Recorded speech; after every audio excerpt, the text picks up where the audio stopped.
number 1, win major number 11. Oh my God! Oh my! It went in. How about that fist pump?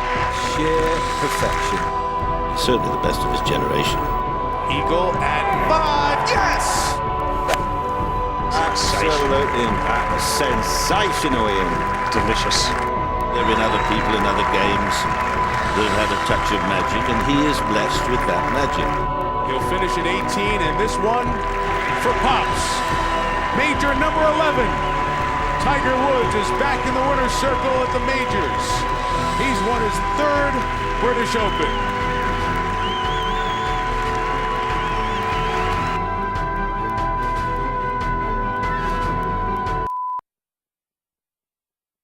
Oh, it is fumbled by Romo, and then Romo's going to run to the end zone, and he's going to get tackled by Jordan Babineau. Amazing. Unbelievable! After one of the most memorable gaffes in NFL history, the Seahawks find themselves in the divisional playoffs once more.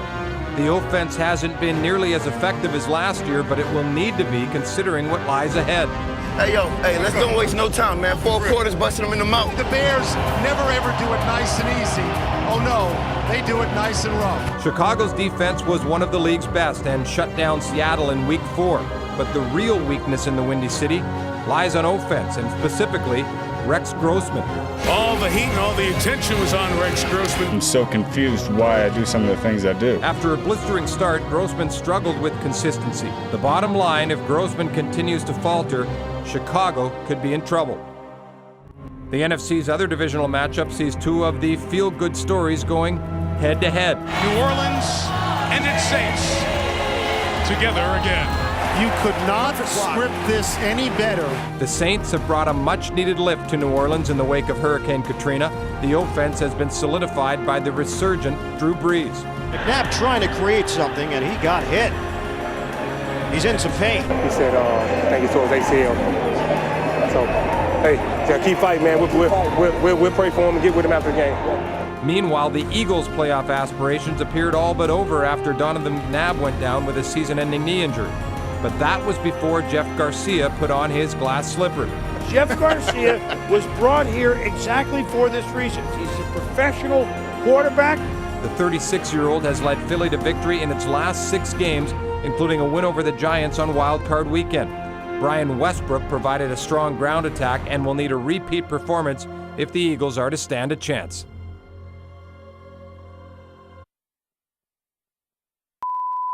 The undisputed champion of Wimbledon. 3 in a row for Roger Federer. Rafael Nadal, he owns the clay of the spring. Breakfast at Wimbledon brings together the 2 kings of tennis. He's never been in a Wimbledon final. Oh, that is just ridiculous. This is the genius of Federer on grass. And I don't know how much it really means to him. Oh, no. Come on! That is awesome.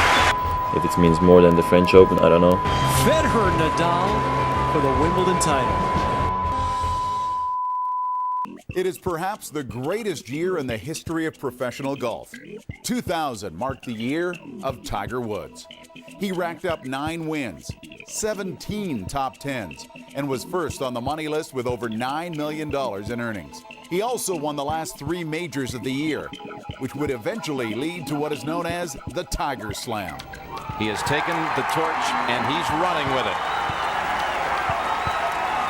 Tiger's run in 2000 started with victories at the Mercedes Championship and at Pebble Beach. He would then win the first of 4 straight titles at the Bay Hill Invitational. Woods' start to the 2006 season has been equally impressive. Starting off the next decade like he did the first decade, beating everybody. He opened the season by winning his 4th Buick Invitational title. And after a victory in Dubai, Tiger claimed his 2nd straight Ford Championship at Doral. It's going to be another win for Tiger at Doral. It was the 48th PGA Tour win for Woods and the 13th time he has successfully defended a title. Tiger is the odds-on favorite to capture his 5th title this week at Bay Hill. Only 2 other golfers have ever accomplished such a feat, Sam Snead and Jack Nicklaus. Needless to say, all eyes will be on Tiger.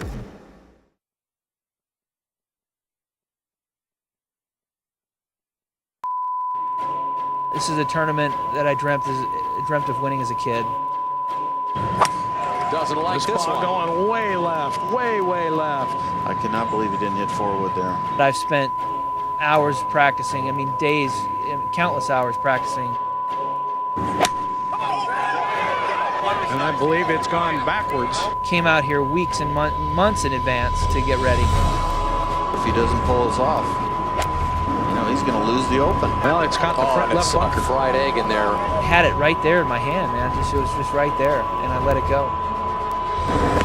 I'll tell you what, right now Ben Hogan is officially rolled over in his grave. I just cannot believe I did that. One of the worst collapses in U.S. Open history by Phil Mickelson. I am such an idiot.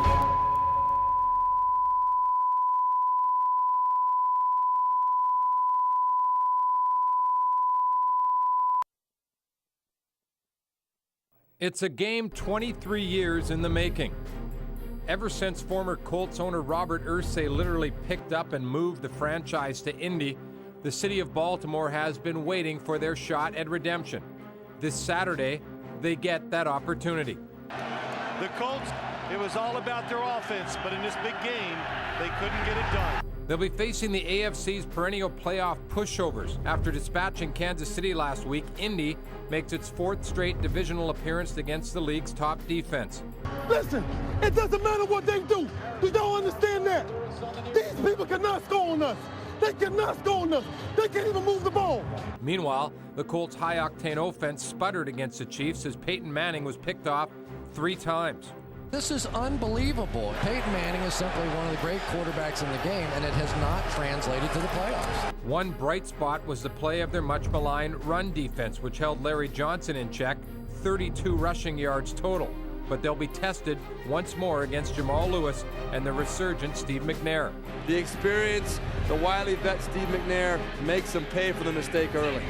Indy has won 3 straight meetings, but the addition of a game changer like McNair could lead to another early playoff exit for the Colts.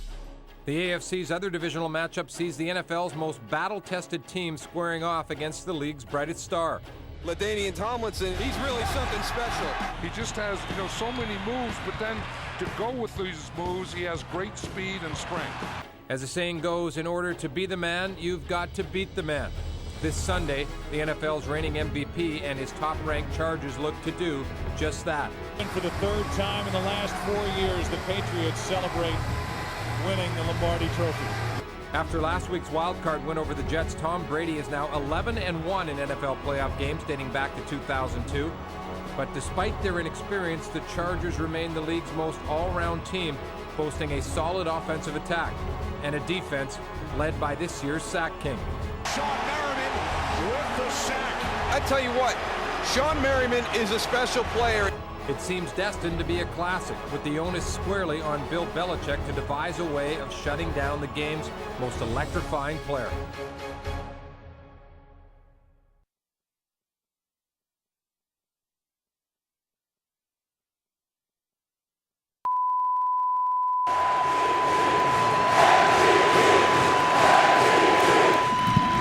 Ortiz into deep right field.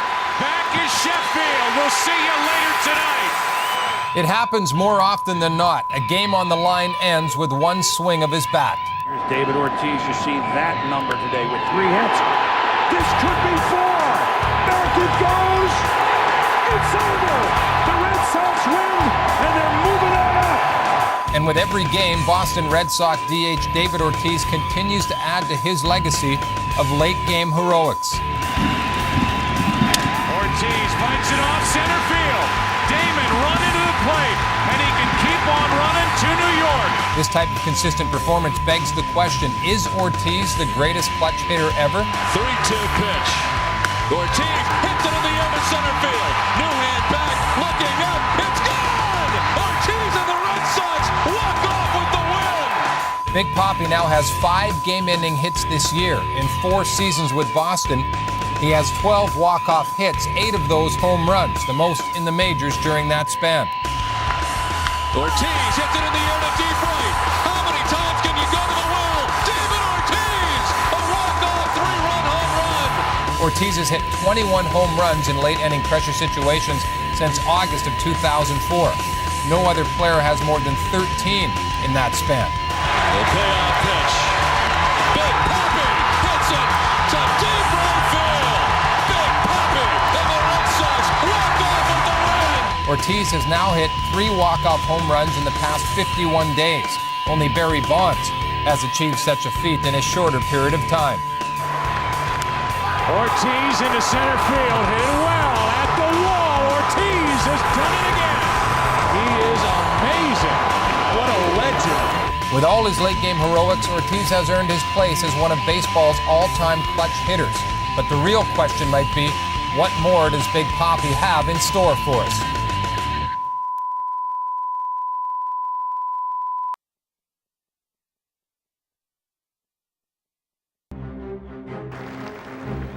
Another victory for Tiger. And he's only getting better by the dozen. Fresh off his 12th major championship, Tiger Woods is now just 6 away from equaling the all-time career total set by the Golden Bear, Jack Nicklaus. It's not something I could get next year, you know. It's going to take, as I said, it took Jack over 20 years to get to his. But Tiger's journey towards this benchmark hasn't necessarily been a smooth one.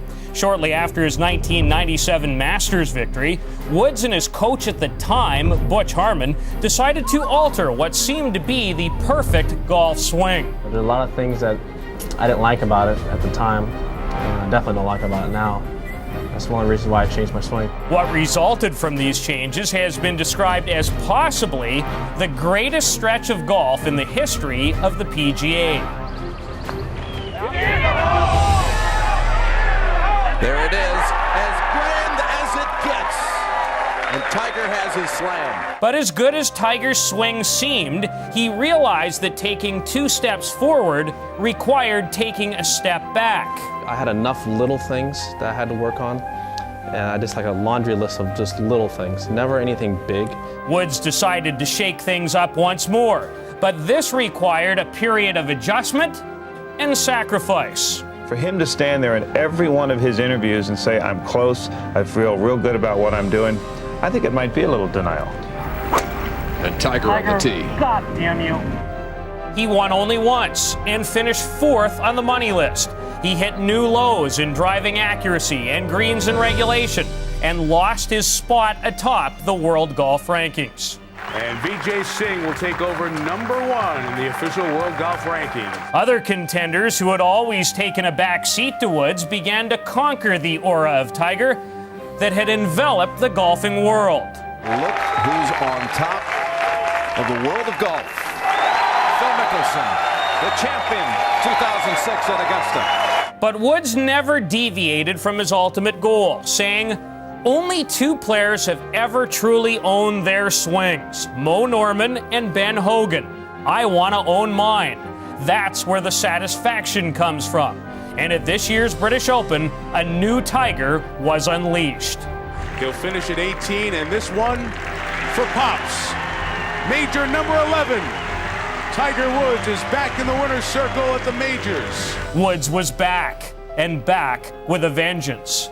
There's a man with his game completely under control right now, and he's playing so smart. The process was complete. Woods was now armed with a more complete game and a swing that afforded him almost unthinkable control. He's done it. 50 career victories.